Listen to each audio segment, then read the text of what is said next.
एक समय की बात है। एक बेलापुर नाम का गांव था।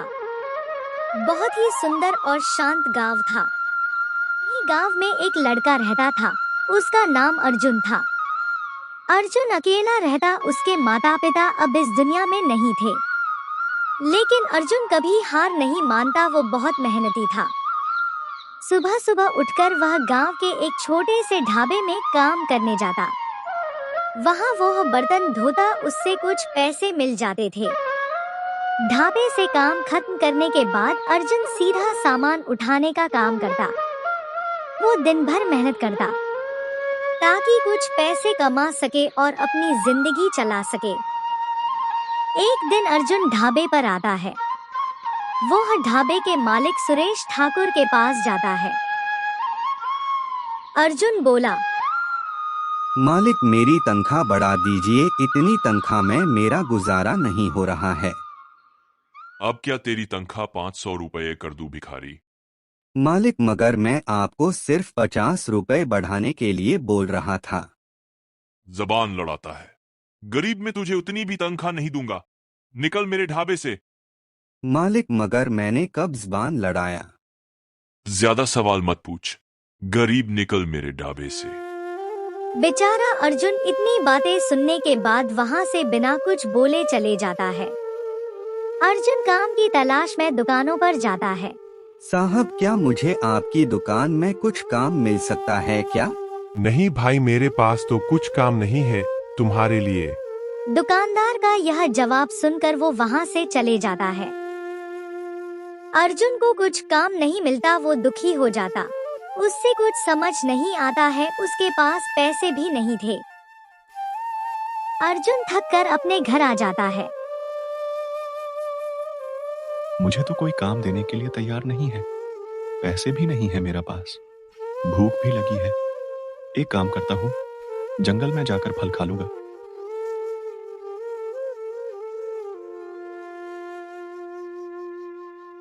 अर्जुन जंगल की तरफ निकल पड़ता है।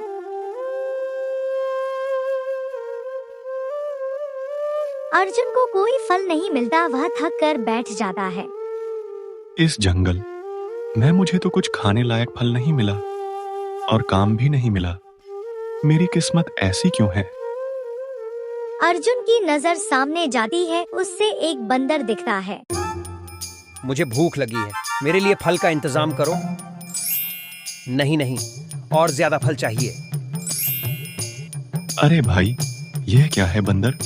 तू जादू कर रहा है और साथ मैं बोल रहा है, भाग बेटा अर्जुन, यह से, वरना यह तुझ पर भी जादू कर देगा। अर्जुन यह सोचकर भागने के लिए खड़े होता है। वैसे ही बंदर बोला, रुको, हिलना मत अपनी जगह से।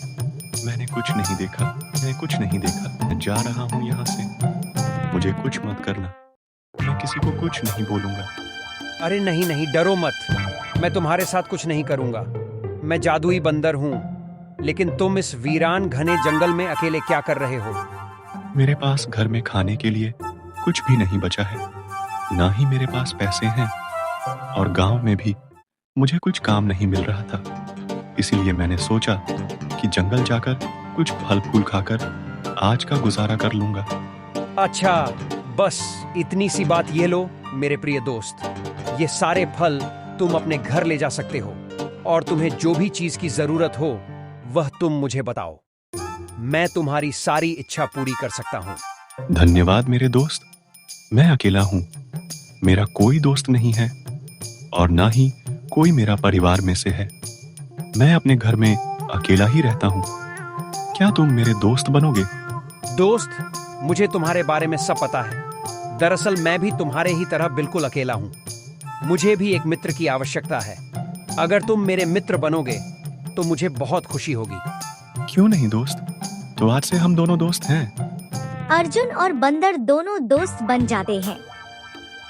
अर्जुन बंदर को अपने घर ले जाता है। मेरे नन्हे मित्र, मुझे माफ करना। मेरे पास तुम्हें खिलाने के लिए कुछ भी नहीं बचा है, क्योंकि मेरे पास एक भी पैसे नहीं बचे हैं, ना ही मेरे पास कुछ खाने को बचा है। अरे तुम चिंता क्यों करते हो मित्र, मेरे पास खाने की कोई कमी नहीं है, बस तुम देखते जाओ। तभी वह बंदर जादू करता है और ढेर सारे स्वादिष्ट भोजन प्रकट हो जाते हैं। वाह मित्र, तुमने तो कमाल ही कर दिया। बहुत दिनों के बाद मैं तुम्हारे वजह से अच्छा खाना खा पाऊंगा। ये तो मेरा दोस्त होने का कर्ज है। तुम बस मुझे जो चाहिए वह बता देना। तुम्हें खाने में क्या क्या पसंद है, मैं तुम्हारे लिए वही ला दूंगा।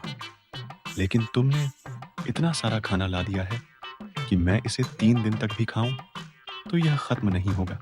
क्या यह खाना खराब नहीं होगा क्या? तुम उसकी चिंता मत करो मित्र, मेरे जादू से लाए हुए कोई भी चीज खराब नहीं होती है। जादुई बंदर के अर्जुन की जिंदगी में आने पर अर्जुन की जिंदगी पूरी तरह बदल गई थी।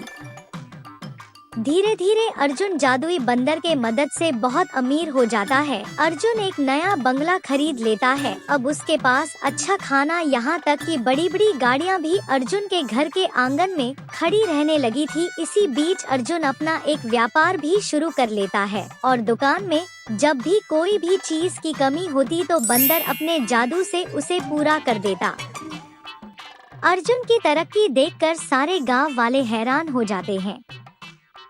अरे भाइयों, अर्जुन को देख रहे हो ना आप लोग? होटल में बर्तन साफ करने वाला आदमी आज इतना अमीर कैसे हो गया?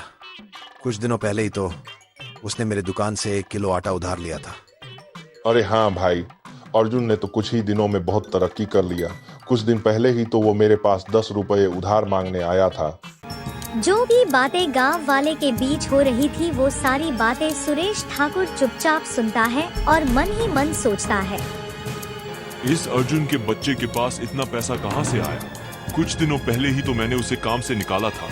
अर्जुन के तो कुछ दिनों पहले ही खाने के लाले पड़े हुए थे। पूरा गांव तो उसे कर्जा वापस मांगता था।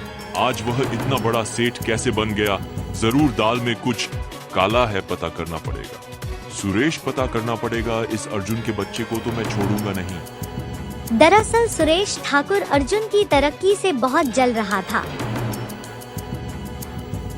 अगले दिन चुपचाप अर्जुन के बंगले की खिड़की से झांककर सारी बातें सुनने लगता है। मेरे मित्र, यह लो तुम्हारा पसंदीदा खाना। अरे मेरे मित्र, ये तो मेरा पसंदीदा लड्डू है। हाँ मित्र, तुमने मेरी सारी इच्छा पूरी की है और वक्त आ गया है कि मैं भी तुम्हारी इच्छा पूरी करूं।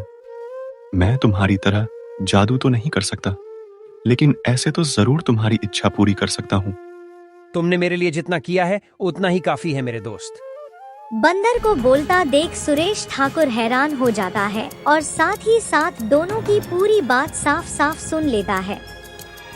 अच्छा, तो यह बात है। यह सब करामत इस बोलने वाले जादी बंदर का देन है। इसी चिरकुट की वजह से आज अर्जुन मालामाल होता जा रहा है। रुक अर्जुन, तुझे मैं बताता हूँ। सुरेश ठाकुर रात होने तक का इंतजार करता है।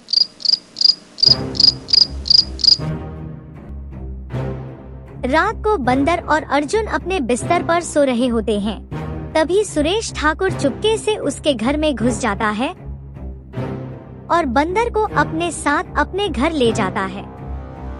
अरे चिरकुट, चुपचाप जादू कर और मेरे लिए सोने और पैसों के पहाड़ लगा दे। मुझे छोड़ दो। मैंने तुम्हारा क्या बिगाड़ा है? ना ही मैं तुम्हारे लिए कोई मैं जादू करूंगा। अरे क्या देख रहा है? तुझे अपनी जान प्यारी नहीं है क्या? चुपचाप जादू कर वरना तुझे नहीं छोड़ूंगा। नहीं नहीं, मैं जादू नहीं करूंगा। मेरा जादू सिर्फ अच्छे लोगों के लिए है। तुम बुरे हो और बहुत ही ज्यादा लालची हो और साथ ही साथ बुरे इंसान हो। तुम किसी प्राणी की जान लेने के बारे में कैसे सोच सकते हो? तू अपना बकवास बंद कर चिरकुट और चुपचाप जादू कर। सुरेश ठाकुर के इतने बार बोलने पर भी बंदर नहीं मानता है, इसलिए सुरेश ठाकुर बंदर को मार देता है। तू मेरे लिए जादू नहीं कर रहा था ना? मैं देखता हूँ तू अर्जुन के लिए कैसे जादू करता है। उधर जब सुबह हुई तो अर्जुन बंदर को अपने पास ना देखकर बहुत ही ज्यादा परेशान हो जाता है और बंदर को पूरे घर में ढूंढने लगता है। अरे मित्र, कहाँ हो? किधर हो प्यारे मित्र? आ जाओ मेरे पास। तुम मजाक तो नहीं कर रहे हो ना? बाहर आओ मित्र। लेकिन उसे कहीं से भी कोई उत्तर नहीं मिलता है। यहाँ तक कि अर्जुन उसे पूरे बंगले में ढूंढता है, लेकिन उसे बंदर का कहीं से भी कुछ पता नहीं चलता है। अर्जुन बहुत ही ज्यादा परेशान और दुखी हो जाता है और वह निर्णय करता है कि बंदर को ढूंढने वह उसी घने जंगल में जाएगा जहाँ से वह उसे लाया था। यह सोचकर वह उसी रास्ते से घने जंगल की ओर जंगल जाने लगता है और कुछ समय बाद उसी जगह पहुँच जाता है। अरे मेरे मित्र कहाँ हो? मेरे पास आ जाओ। कहाँ हो मेरे मित्र? सारी की सारी मेरी ही गलती है। मैंने तुम्हारा ध्यान नहीं रखा।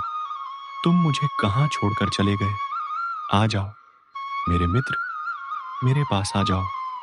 अर्जुन खुद से बातें कर ही रहा होता है कि तभी वहाँ पर एक बाबा जादू से प्रकट होते हैं और अर्जुन से कहते हैं, तुम कौन हो बालक, और इस घने वीरान जंगल के बीच में किसे ढूंढ रहे हो? आप कौन हो? मैं तो अपने मित्र को ढूंढ रहा हूँ। बेटा, मैं तुम्हारी परीक्षा ले रहा था। मैं जानता हूँ तुम इस जंगल में क्या करने आए हो। तुम अपने दोस्त बंदर को खोज रहे हो ना? हाँ बाबा, हाँ, आप सही बोल रहे हो। मैं तो अपने दोस्त बंदर को ही ढूंढ रहा हूँ। बेटा, उस बंदर को मैंने ही तुम्हारे लिए भेजा था, तुम्हारी मदद करने के लिए। लेकिन उस दुष्ट सुरेश ने चुपचाप रात को तुम्हारे घर से चुराकर अपने घर में लेकर उसे डरा धमकाकर उसे जान से मार दिया। मेरे दूध को मारने का बदला मैं उससे अवश्य लूंगा। यह सुनकर बहुत दुखी हो जाता है और बोलता है, बाबा जी, क्या आप मेरे मित्र को वापस नहीं ला सकते हो? क्या कृपया आप मुझे मेरा मित्र लौटा दें? मैं आपका जीवन भर आभारी रहूंगा। अच्छा ठीक है बेटा, तुम इतना बोल रहे हो तो ये लो तुम्हारा मित्र। फिर बाबा जी अपना जादू करते हैं और बंदर प्रकट हो जाता है। अर्जुन अपने मित्र को वापस जिंदा देखकर बहुत ही ज्यादा खुश हो जाता है और कहता है, अरे मेरे मित्र, कैसे हो तुम? दोनों के बीच बातचीत होने लगती है। तभी बाबा जी गायब हो जाते हैं और अर्जुन और बंदर खुशी खुशी अपने घर चले जाते हैं। ऐसे ही महीनों गुजर जाते हैं और बारिश का मौसम आ जाता है। एक दिन सुरेश सेठ भारी वर्षा में कुछ काम से बाजार की ओर जा रहा होता है। तभी एक जोरों की गर्जन के साथ उसके गिरती है और उसकी वहीं पर अकाल मृत्यु हो जाती है।